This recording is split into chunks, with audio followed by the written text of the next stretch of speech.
Bonjour, c'est Jenny, rédactrice web SEO, experte en vin. Je vous retrouve aujourd'hui pour vous lire un de mes articles que vous trouverez sur mon blog.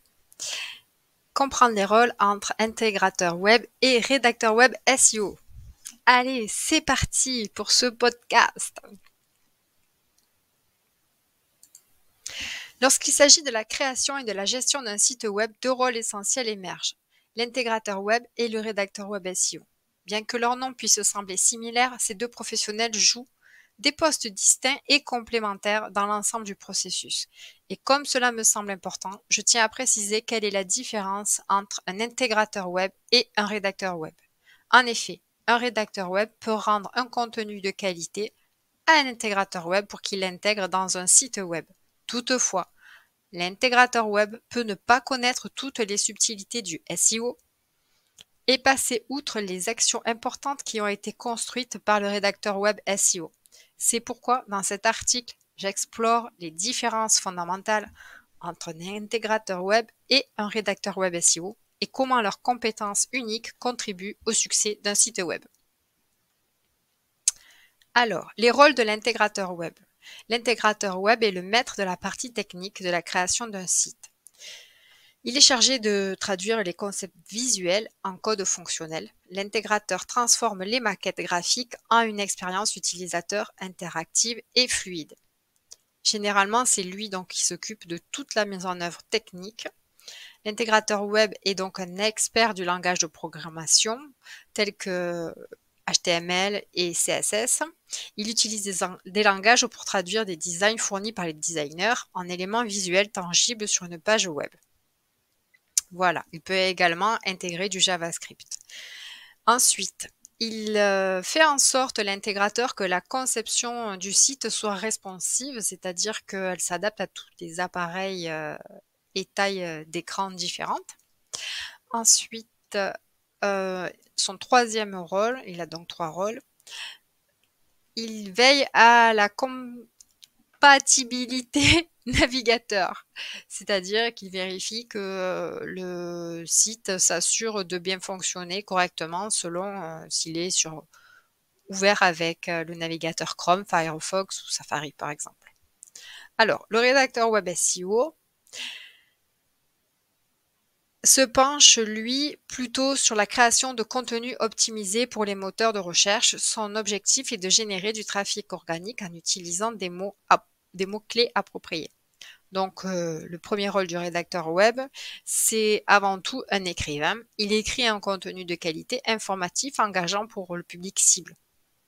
Alors, c'est pour ça que je rédige du contenu sous forme d'articles de blog de branding, d'articles de fond de blog, d'articles informatifs, de guides, de livres blancs, de descriptions de produits, de commentaires de dégustation, de pages fixes de sites, etc. Ensuite, le deuxième rôle du rédacteur web, c'est l'optimisation pour les moteurs de recherche, parce que le cœur du travail d'un rédacteur web SEO réside dans l'optimisation du contenu. Cela intègre le choix des mots-clés pertinents pour ce contenu, les titres et les métadescriptions pour aider les moteurs de recherche à comprendre le contenu. Et pour cela, il évalue donc du coup les mots-clés au niveau du SEO comme avec des outils SE Ranking. Désolée, je suis très mauvaise en anglais et je fais aucun effort en plus. Le troisième rôle important du rédacteur web, c'est la stratégie de mots-clés donc. C'est une recherche qui est, on va dire, approfondie et au-delà même de la stratégie de mots-clés, c'est une veille permanente du web et du terrain parce que lorsque on rédige par exemple pour un site web sur le vin ou un blog sur le vin, il faut avoir des recherches spécifiques et observer vraiment ce qui se passe et où en est cette expertise au niveau du vin en ce moment sur les sites en fait. Et il y a du travail à faire. Ensuite, la différence dans leur formation web. Évidemment, les formations pour devenir intégrateur web et rédacteur web SEO sont pas du tout les mêmes. L'intégrateur web et le développement web, en fait, c'est plutôt sa partie. Il a une formation, du coup, qui est obtenu plutôt auprès des écoles de langage de programmation tels que HTML, JavaScript et des concepts responsifs et d'ergonomie, comme nous l'avons vu. Du coup, ce sont plutôt des cours techniques.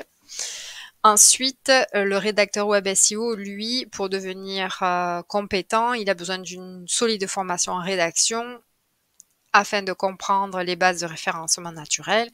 Il suit donc des cours en SEO pour apprendre les techniques d'optimisation, de recherche de mots-clés, d'analyse de la concurrence, la compréhension des algorithmes et des moteurs de recherche. Voilà, c'est un apprentissage continu. Il faut tout le temps, en tout cas, il faut trouver un rédacteur web SEO qui est tout le temps en train de se former et pas quelqu'un qui s'est formé il y a 10 ans. Même si c'est vrai que c'est péjoratif ce que je dis parce qu'on peut s'être formé il y a 10 ans et être au courant. Voilà, mais il faut toujours rester à jour en fait. La pratique constante de la rédaction, de l'optimisation pour les moteurs de recherche et de la création de contenu est essentielle pour affiner les compétences d'un rédacteur web SEO. Le rédacteur web SEO et le référencement naturel, c'est important de vraiment poser les actions par rapport à ça. C'est pour ça que je vous en parle. Le rédacteur web SEO agit plus directement sur le référencement naturel que l'intégrateur en raison de la nature de contenu qu'il crée et des techniques qu'il utilise pour optimiser ce contenu en vue d'améliorer la visibilité dans les moteurs de recherche. Les moteurs de recherche tels que Google utilisent des algorithmes complexes pour déterminer quelles pages sont pertinentes pour les requêtes de recherche des utilisateurs. C'est la raison pour laquelle le rédacteur web SEO crée du contenu spécifiquement optimisé en utilisant des mots-clés pertinents pour répondre aux questions et aux besoins des internautes. La cohérence sémantique. Les moteurs de recherche analysent la cohérence sémantique du contenu pour déterminer sa pertinence. Le rédacteur web veille à utiliser des termes connexes et synonymes en plus des mots-clés principaux pour créer un contenu riche et compréhensible pour les moteurs de recherche, en plus des internautes. Le rédacteur web SEO donc crée une structure de contenu incluant des en-têtes avec des balises HN, qui s'appellent balises H1, H2, H3, H4, H5, H6. Ainsi, il organise son contenu et structure son information avec les sections importantes du contenu, ce qui permet de les classer. Le rédacteur web SEO crée aussi des liens internes sur les pages. Donc, en fait, il lit chaque contenu, chaque page pour renforcer l'expertise du site auprès des utilisateurs et aussi auprès des moteurs de recherche. Ensuite, il apporte un contenu toujours frais pour que les moteurs de recherche reconnaissent que les nouveaux articles de blog et les mises à jour sont en fait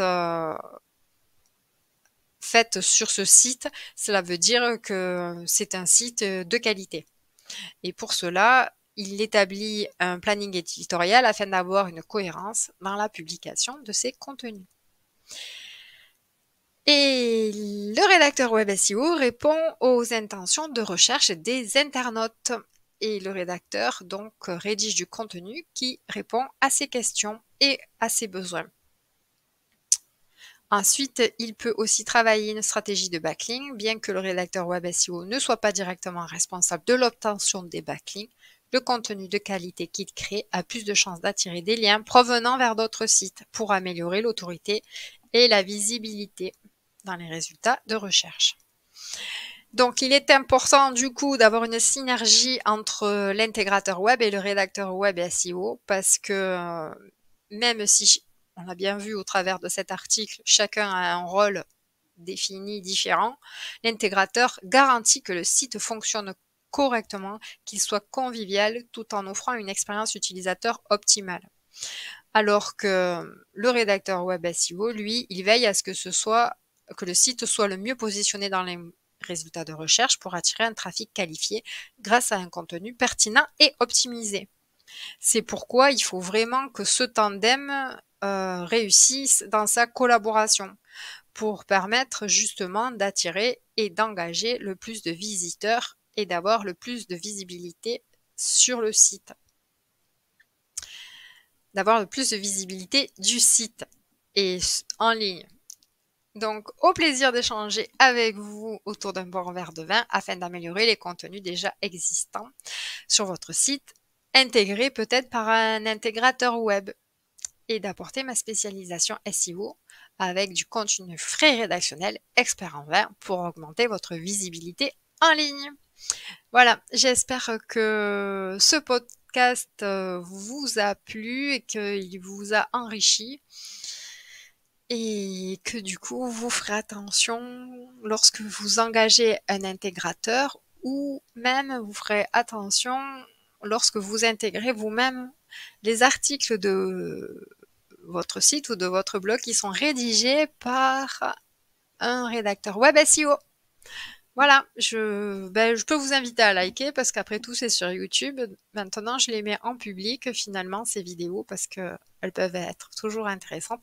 Mais elles font partie du coup d'un podcast et il me semble que là, c'est le 3e. Voilà, je vous souhaite une bonne fin de journée. À bientôt. Merci de votre écoute.